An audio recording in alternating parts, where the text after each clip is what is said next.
Section 1. The Laughter Before the Storm. December 16, 1944, 5:30 a.m. A frozen forest in the Ardennes, Belgium. The darkness isn't quiet. Artillery cracks the night open without warning, rolling through the trees like thunder trapped in ice. Snow explodes off branches. The ground shudders. Somewhere between the trunks, American soldiers jerk awake in foxholes, breath turning to white smoke before they can even shout a warning. You can almost feel the cold bite through wool and canvas. Fingers numb, boots frozen stiff, rifles slick with frost. This isn't supposed to be happening. For weeks, German officers had laughed at this place. The Ardennes, too dense, too steep, too frozen.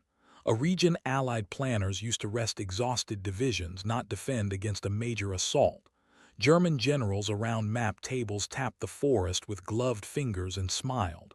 Armor couldn't pass here, not in winter, not through snow-choked roads and black ice. They were wrong. Before dawn fully breaks, entire American regiments are already being swallowed by the storm of steel. Panzer divisions surge forward under cover of fog, so thick it erases distance. Tiger tanks grind through villages that had gone to sleep thinking the war was far away. This is Hitler's last gamble. And at first it works. By mid-morning, confusion spreads faster than the cold. Telephone lines are cut. Radios crackle with half-finished reports. Officers argue over maps that no longer make sense. Units meant to be resting are suddenly under full assault. At Bastogne, a road junction so unremarkable it barely earns a name, paratroopers of the 101st Airborne dig in with whatever they can find. Ammunition runs low almost immediately. Medical supplies vanish faster than the wounded arrive. Snow keeps falling. German commanders, watching the early reports, allow themselves something rare. Confidence. This is what they planned: surprise, speed, disbelief. American armor, they believe, will never respond in time. The roads are too narrow, the weather too brutal, fuel too scarce. Even if tanks move, they'll freeze, break down, get stuck.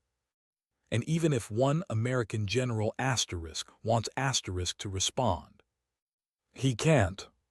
Not fast enough.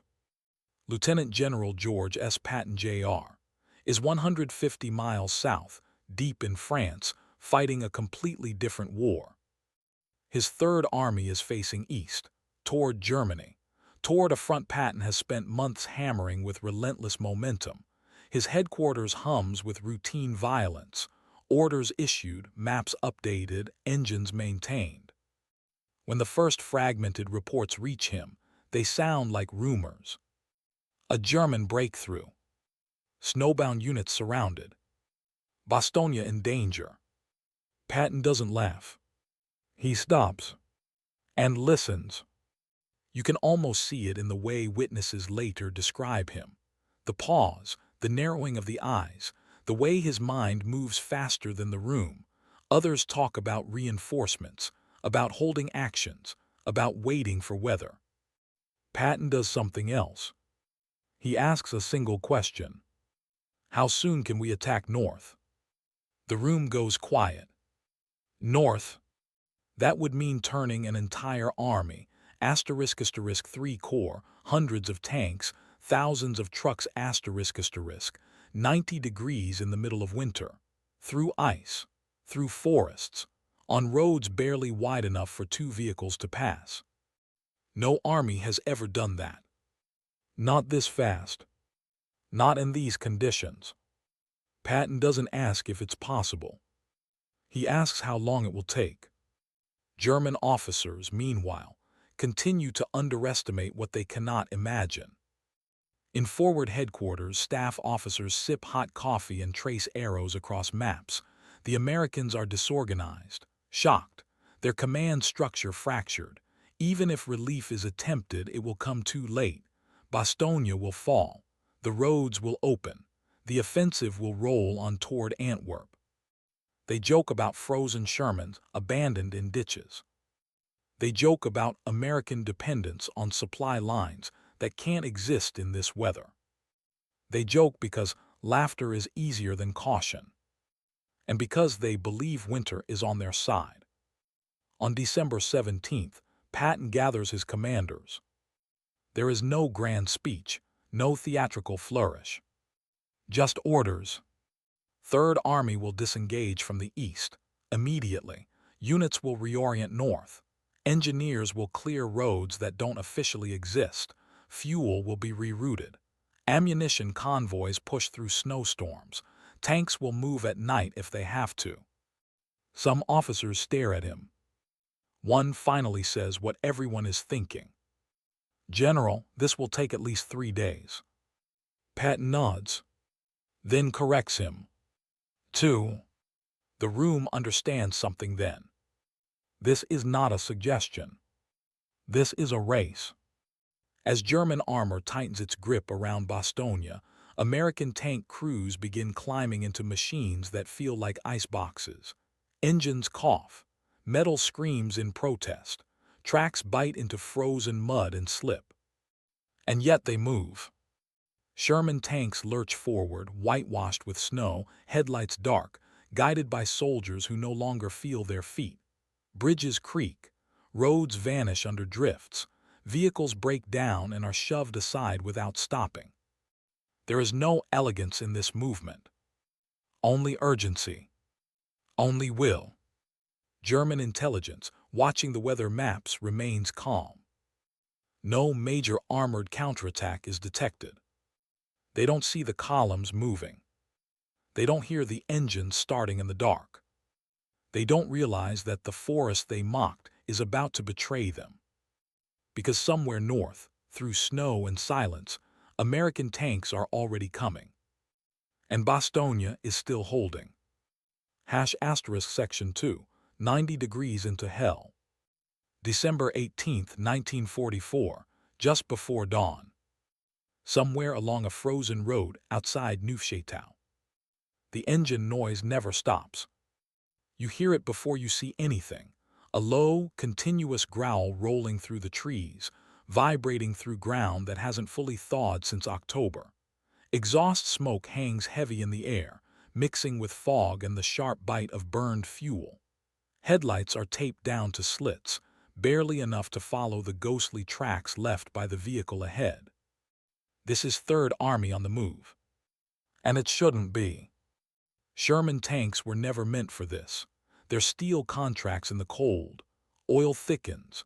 Batteries die without warning. Every mile risks mechanical failure.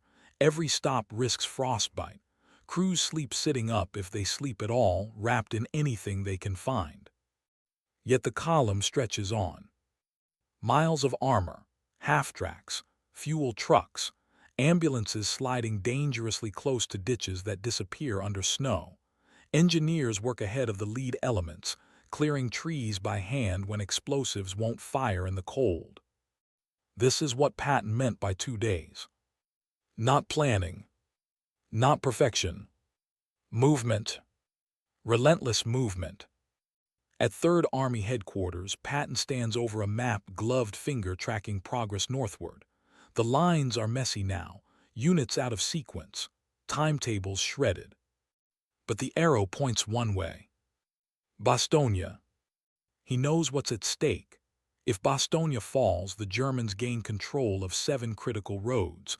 The offensive accelerates. Allied lines bend, maybe break. Thousands of Americans are cut off or destroyed. But if Bastogne holds long enough, everything changes. Patton issues a short message to Major General Hugh Gaffey, commander of the 4th Armored Division. Drive like hell. No poetry, no flourish. Just intent. Inside Bastogne, time feels different. The 101st Airborne is surrounded now. Snow falls into foxholes already crowded with wounded men. Artillery shells walk methodically across the perimeter. German loudspeakers crackle to life, offering surrender. The answer is silence. Then gunfire.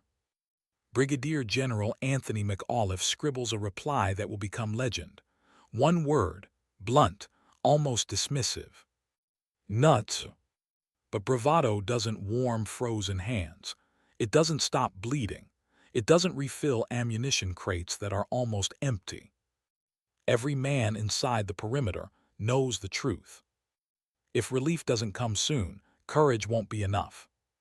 German commanders remain confident. Reports indicate American movement, yes, but scattered, disorganized. No sign of a concentrated armored thrust. The weather still favors the attacker. Snow grounds Allied aircraft. Roads remain choked. Fuel shortages are already slowing American responses elsewhere. The Ardennes has done its job. Or so they think. What German intelligence fails to grasp is scale. They expect hesitation. What they get is commitment.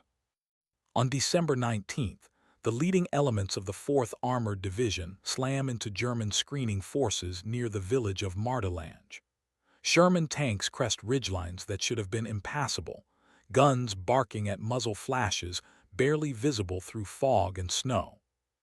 German infantry stare in disbelief. American armor.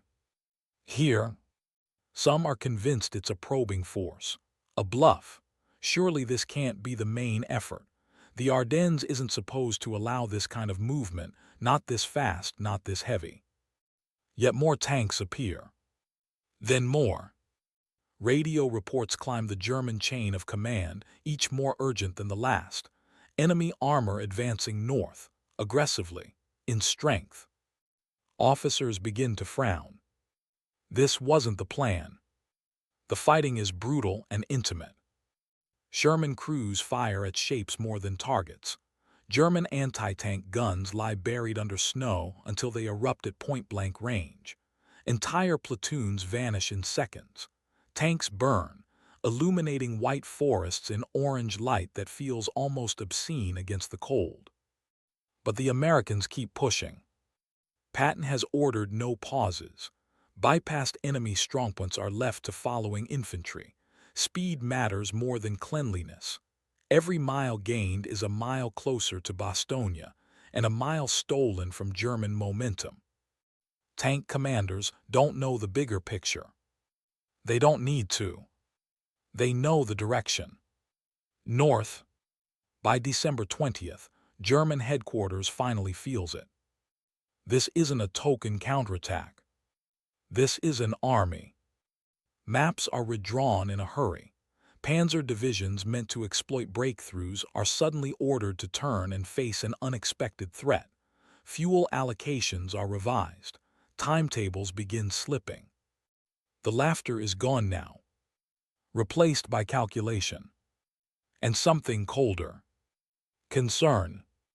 Patton, meanwhile, receives weather reports predicting a break in the clouds. He smiles. Because when the skies clear, Allied air power will return, and German columns, already stretched and vulnerable, will bleed under fighter-bomber attacks. The Ardennes offensive depends on speed and surprise. Patton is stealing both. On December 21st, the 4th Armored Division reaches the outskirts of Bastogne, still miles away, but close enough to hear the distant thunder of artillery pounding the perimeter. Close enough to know men are waiting.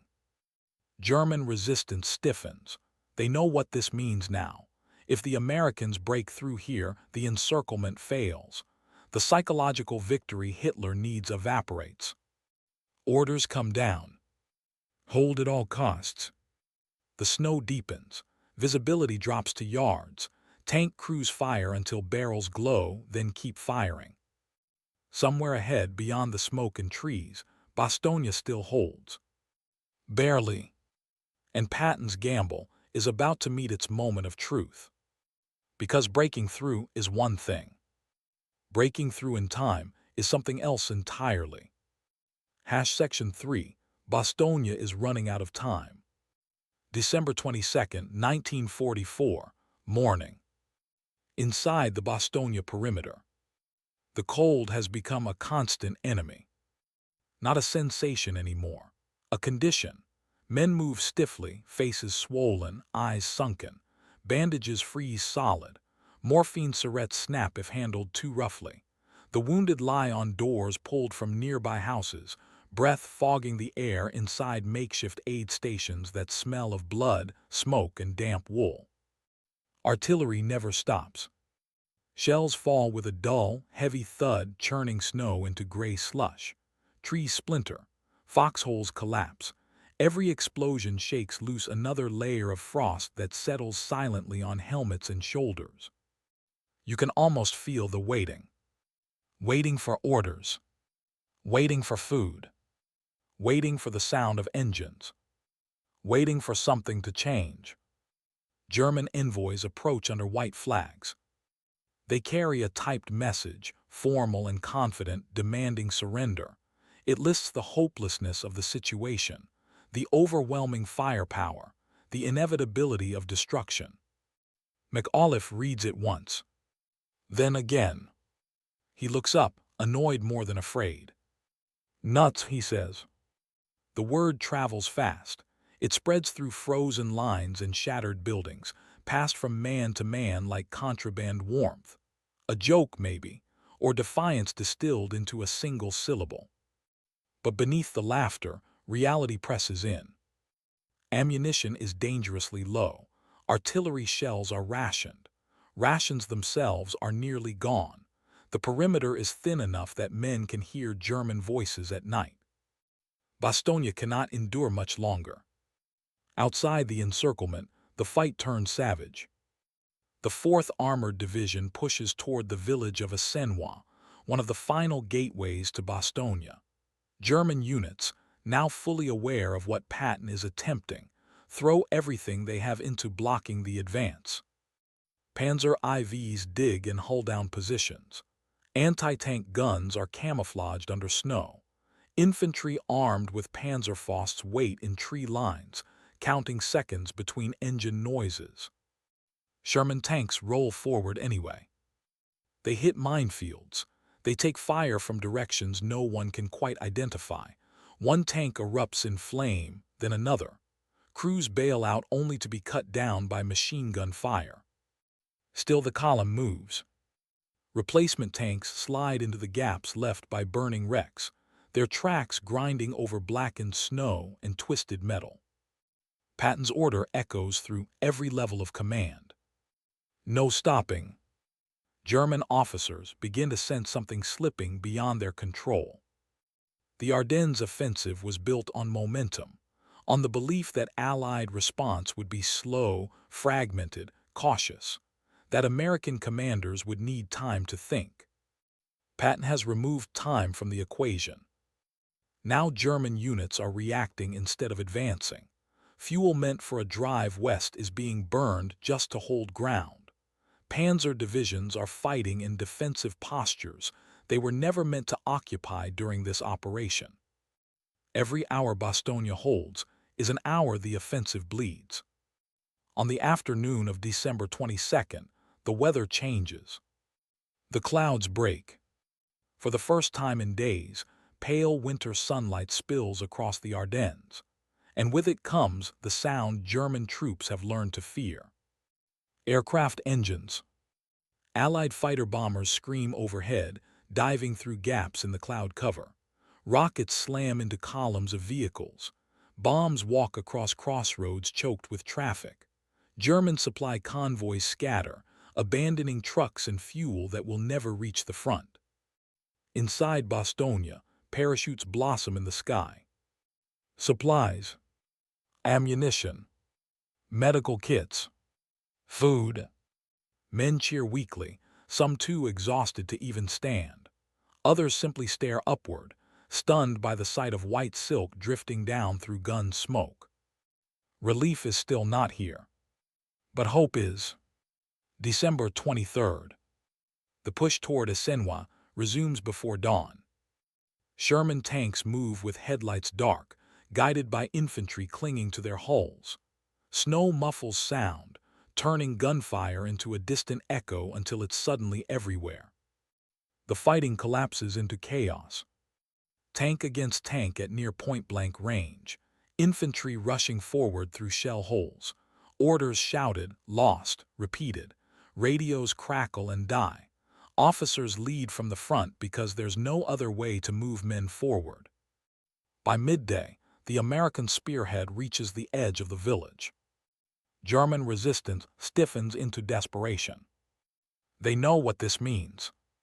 If Asenwa falls, the road to Bastogne opens. At 3rd Army headquarters, Patton waits. Reports arrive in fragments, progress measured in yards, casualties mounting, German resistance heavier than expected. Patton says nothing. He stares at the map. He knows the clock. He also knows his men. Late in the afternoon, a Sherman tank commanded by Lieutenant Charles Boggess pushes through the final line of German defense. Small arms fire rattles off its hull as it lurches forward, gun trained down the road ahead. The snow-covered road curves. And then, American paratroopers appear. Mud-streaked, bearded, exhausted. Alive. The tank halts. Hands wave. Shouts echo through the cold. The first physical link between Bastogne and the outside world is made. The encirclement is broken. Word spreads fast. Inside Bastogne, men weep openly. Others laugh. Some simply sit down where they stand, suddenly too tired to feel anything at all. Outside, German officers receive the reports in silence. The Americans have done it. Through the Ardennes. Through the snow. Through everything that was supposed to stop them. And now the realization sets in. The offensive has failed. But the full weight of that truth has not yet landed. Because what Patton has just done doesn't only save Bastogne. It changes the entire war in the West. And the Germans are about to understand just how much. Section 4, From Mockery to Collapse. December 24, 1944, Christmas Eve. German Army Group B headquarters. The mood has shifted. Maps that once showed confident arrows surging west are now crowded with erasures and corrections. Pencils scratch nervously. Staff officers speak in lower voices. Fuel tallies are revised again and again, each revision worse than the last. The Ardennes was supposed to protect them. Instead, it has betrayed them. Reports confirm what many already fear. American armor has broken through to Bastogne. The encirclement is no longer airtight. Supplies are moving in. Wounded are moving out. The psychological blow is immediate and severe. What was meant to be a decisive winter offensive is now a race to avoid disaster. Field Marshal Walter Model reads the situation clearly. Without Bastogne, the offensive loses its spine. German units are overextended, short on fuel, and increasingly exposed to Allied air power now that the weather has cleared. Every mile gained westward now costs exponentially more to hold.